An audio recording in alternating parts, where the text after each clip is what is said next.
মোহসিন নাকভি একজন অদ্ভুত মানুষ, যেন ডার্ক রিয়েলিটি থেকে উঠে আসা কেউ।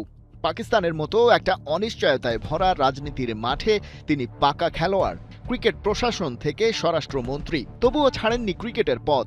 ওখানেই বোর্ড মিটিংয়ে ব্যস্ত ছিলেন মিস্টার চেয়ারম্যান। শুনলেন খবরটা, মুস্তাফিজকে দল থেকে রিলিজ করে দিয়েছে কলকাতা নাইট রাইডার্স, কারণ সে একজন বাংলাদেশি, আর সেটা তারা করেছে ভারতের ক্রিকেট কন্ট্রোল বোর্ডের নির্দেশেই। পিসিবির বাকি বোর্ড মেম্বারদের দিকে তাকিয়ে মোহসিন নাকভি বললেন, আমাদের কিছু একটা করতে হবে, এবার পাকিস্তানকে কিছু একটা করতেই হবে বাংলাদেশের জন্য। বাকিরা মাথা নাড়েন, দ্বিমত করেন, তবে মোহসিন নাকভি রিপিটেড হিমসেলফ, বাংলাদেশের জন্য এবারে সত্যিই কিছু করতে চায় পাকিস্তান। টাইমলাইন ধরে বাকি গল্পটা সবার জানা। বাংলাদেশের বিশ্বকাপ থেকে সরে আসা অথবা সরিয়ে দেয়া, তার আগে থেকেই পাকিস্তানের বয়কট খেলা। দিন শেষে তারিখটা নির্ধারিত হয় 2 ফেব্রুয়ারি 2026 সোমবার। পাকিস্তানের পররাষ্ট্র মন্ত্রণালয় থেকেই আসবে final whistle. Yes or no, Salman আঘার দল লঙ্কাগামী বিমানে উঠছে কি? এই নাটক থেকে চলুন আপনাদের একটু দিল্লি থেকে ঘুরিয়ে আনি। ভারতের স্পোর্টস মিনিস্ট্রি আর অলিম্পিক অ্যাসোসিয়েশন এক হয়েছে। কপালে চিন্তার ভাঁজ। দ্য উইক একটা রিপোর্ট প্রকাশ করেছে। সপ্তাহ কয়েক আগে যখন ভারত আইসিসি বিসিবি বিরোধ তুঙ্গে, তখনও তেমনই একটি রিপোর্ট পাবলিশ করেছিল পাকিস্তানের প্রভাবশালী দৈনিক ডন। তবে ওটা পাকিস্তান বলেই গুরুত্ব দেয়া হয়নি। তবে উইকের এই প্রতিবেদন আমলে না নিয়ে উপায় নেই। কি আছে সেই রিপোর্টে?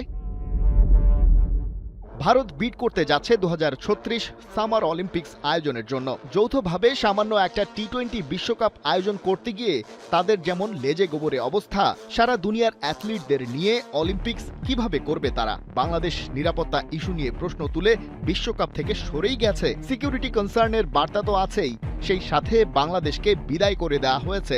খেলার ভেতরে রাজনীতি নাকি রাজনীতির ভেতরে খেলাধুলা, দুটোর একটাও একেবারেই টলারেট করে না ইন্টারন্যাশনাল অলিম্পিক কমিটি আইওসি। অমন কিছু গালভরা বাণী আইসিসির দেয়ালেও কান পাতলে শোনা যায়, কিন্তু এটা তো জানা কথা, আইসিসি ভারতের কথায় যেভাবে খ্যামটা নাচ দেয়, তেমনটা তো আইওসির কাছ থেকে আশা করা বোকামি। দুনিয়ার সব খেলার নিয়ন্ত্রকদের তো আর কিনে ফেলতে পারেনি ভারতের ধনকুবেররা। আশঙ্কার আরেকটা দিকে দৃষ্টি আকর্ষণ করেছে দ্য উইক। দ্য গার্ডিয়ানের বরাত দিয়ে তারা জানাচ্ছে, বাংলাদেশের বিশ্বকাপ থেকে বাদ পড়ার ইস্যুটি ইন্টারন্যাশনাল অলিম্পিক্স কর্তাদের নজর এড়ায়নি মোটেও। তারা এখন বোঝার চেষ্টা করছেন ঘটনার সাথে ভারতের রাজনীতি কতটা জড়িয়ে।